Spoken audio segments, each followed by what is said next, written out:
नमस्कार दोस्तों, स्वागत है आपका हमारे YouTube चैनल डेली जी के डोज में। आज है 7 सितंबर और 7 सितंबर से करंट अफेयर्स के जितने भी इम्पोर्टेंट क्वेश्चंस हैं हम लोग आज इस सेशन में डिस्कस किया जाएगा। ध्यान रहे वीडियो को पूरा एंड तक देखिएगा ताकि हर क्वेश्चन की डिटेल एक्सप्लेनेशन आपको मालूम चलती रहे, जो एग्जाम के पॉइंट ऑफ व्यू से काफ़ी इंपॉर्टेंट है। और जितने भी हमारे नए व्यूअर्स आते हैं चैनल पे, चैनल को सब्सक्राइब जरूर करें। और सबसे मेन इंपॉर्टेंट चीज़, 2 दिन से वीडियो नहीं गया उसके लिए मैं माफ़ी मांगता हूँ। जहाँ तक मैं ट्रैवल कर रहा था, इस वजह से शोरगुल की वजह से मैं वीडियो नहीं डाल पा रहा था। तो आज से कंटिन्यू रहेगा। शुरू करते हैं अपने सेशन को बिना पंचायत के। पहला क्वेश्चन है, हाल ही में भारत का पहला बंदरगाह आधारित ग्रीन हाइड्रोजन पायलट प्रोजेक्ट कहाँ शुरू किया गया है? Recently, where was India's first port-based green hydrogen pilot project launch? Option है आपके Chennai port, Kandla port, VOC port या मुंबई पोर्ट। तो अभी भारत का पहला बंदरगाह आधारित green hydrogen pilot project VOC port Tamil Nadu में शुरू किया गया है। तो ऑप्शन नंबर सी करेक्ट है इस क्वेश्चन का। बड़ा इंपॉर्टेंट चीज है, याद रखिएगा आप। माफ करें। केंद्रीय पोर्ट, शिपिंग और जलमार्ग मंत्री श्री सर्बानंद सोनोवाल ने तमिलनाडु को वीओ चिदम्बनार पोर्ट में देश का पहला green hydrogen pilot project launch किया है। यह प्रोजेक्ट 3.87 करोड़ की लागत से बना है और पोर्ट कॉलोनी में सड़क लाइटों और ईवी चार्जिंग स्टेशन को ग्रीन हाइड्रोजन से चलाएगा। इसी कार्यक्रम में 750 मीटर क्यूब क्षमता वाला ग्रीन मेथनॉल बंकरिंग फैसिलिटी और 400 किलोवाट रूफटॉप सोलर प्लांट समेत कई परियोजनाओं की नींव रखी गई है। यह कदम भारत के विकसित भारत 2047 मिशन और कोस्टल ग्रीन शिपिंग कॉरिडोर की दिशा में एक बड़ा योगदान है, जिससे तमिलनाडु को ग्रीन ऊर्जा हब बनाने में मदद मिलेगी। अगला सवाल है, 16वीं भारत सिंगापुर रक्षा कार्य समूह की बैठक कहाँ आयोजित की गई है? Where was the 16th India Singapore Defense Working Group meeting held? Option है आपके सिंगापुर, न्यू दिल्ली, चेन्नई या मुंबई। तो अभी हाल ही में 16वीं India Singapore defence working group की जो बैठक है ना, वो आपका सिंगापुर में आयोजित हुई है। तो ऑप्शन नंबर ए करेक्ट है इस क्वेश्चन का। ये 4 सितंबर 2025 को सिंगापुर में हुई। सह अध्यक्षता भारत के संयुक्त सचिव अंतर्राष्ट्रीय सहयोग श्री अमिताभ प्रसाद और सिंगापुर रक्षा मंत्रालय के कर्नल डैक्सन याप ने की है। बैठक में दोनों देशों के बीच द्विपक्षीय रक्षा सहयोग, प्रशिक्षण, क्षमता निर्माण, समुद्री सुरक्षा और बहुराष्ट्रीय सहयोग जैसे क्षेत्रों की प्रगति की समीक्षा की गई। यह बैठक प्रधानमंत्री श्री नरेंद्र मोदी और सिंगापुर के प्रधानमंत्री लॉरेंस वोंग के बीच हुई वार्ता और संयुक्त वक्तव्य के आधार पर आयोजित की गई थी। वर्ष 2025 में भारत सिंगापुर के बीच राजनयिक संबंधों की 60वीं वर्षगांठ है। इस अवसर पर दोनों देशों ने रक्षा सहयोग को और मजबूत करने पर सहमति जताई है। अगला सवाल, NIRF यानी कि नेशनल इंस्टीट्यूशनल रैंकिंग फ्रेमवर्क, इस रैंकिंग 2025 में लगातार 7वें वर्ष समग्र श्रेणी यानी कि ओवरऑल कैटेगरी में प्रथम स्थान किस संस्था ने प्राप्त किया है? Which institution secured the first rank in the overall category of NIRF rankings 25 for the 7th consecutive year? Option है आपके IISc Bengaluru, IIT Kanpur, IIT Bombay या IIT मद्रास।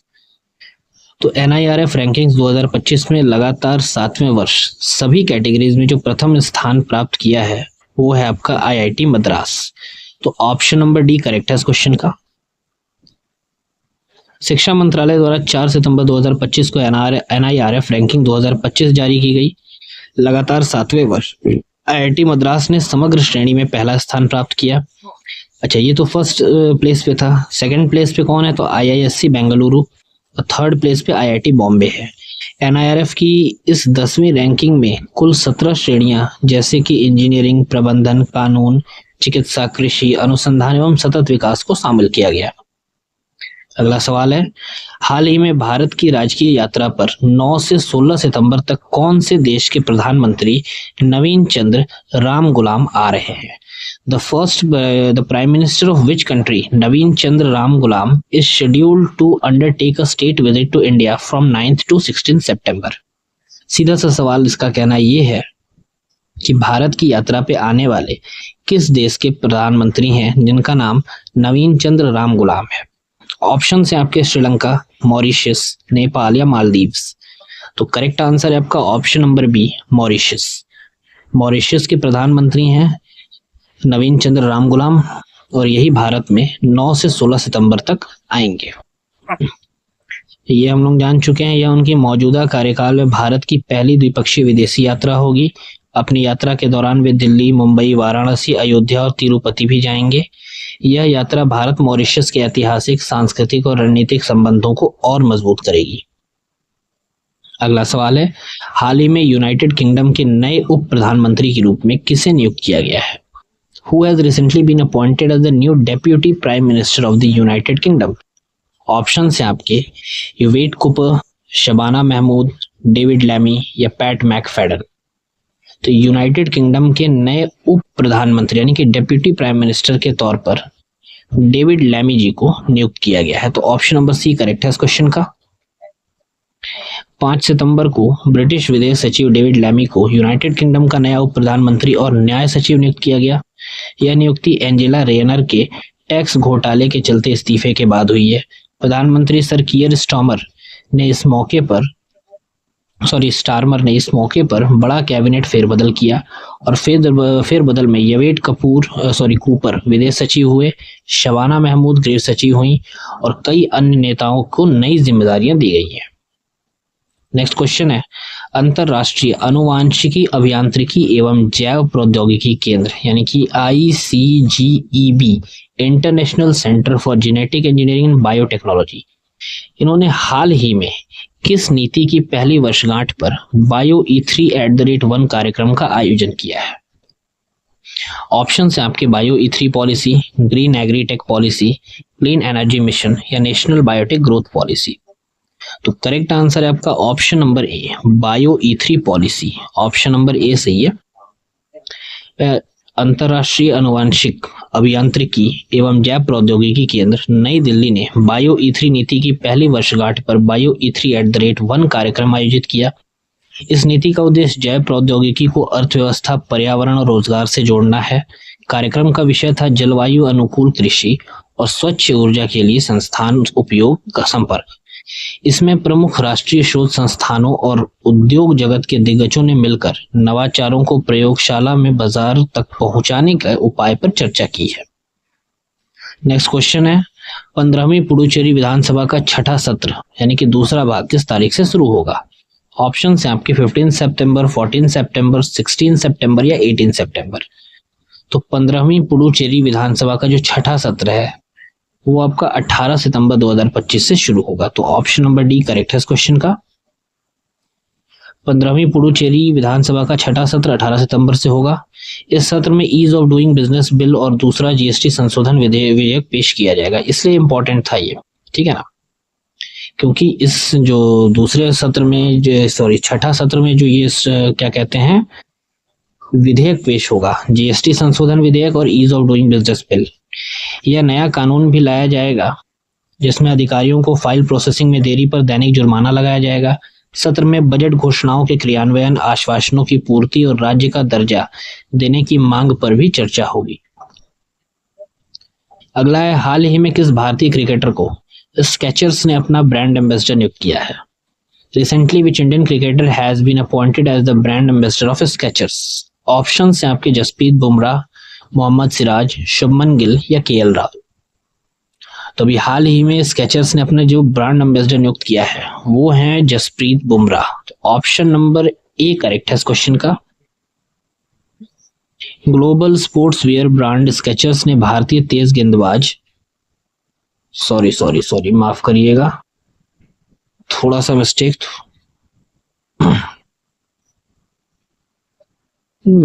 तो नहीं हुआ, यहाँ लिखने में मिस्टेक हो गया। मोहम्मद सिराज को ना बल्कि वो क्या कहते हैं जसप्रीत बुमराह को ब्रांड एम्बेसडर नियुक्त किया है। सिराज स्केचर्स के क्रिकेट फुटवेयर जहां सिराज है वहां पे अब माफ करें, सर इसको छोड़ ही दीजिए, सॉरी फॉर दिस। अगले सवाल पे चलते हैं। 17वीं विश्व वुशु चैंपियनशिप में भारत का प्रदर्शन किस देश में आयोजित हुआ है? सवाल सीधा सा पूछ रहा है कि 17th वुशु विश्व चैंपियनशिप जो है, वर्ल्ड चैंपियनशिप जो है, किस देश में आयोजित हुआ है। ऑप्शन है आपके चाइना, इंडोनेशिया, इंडिया या ब्राजील। तो करेक्ट आंसर है आपका option number D, Brazil. Brazil में आयोजित 17वीं विश्व वुशु चैंपियनशिप में भारत ने शानदार प्रदर्शन किया।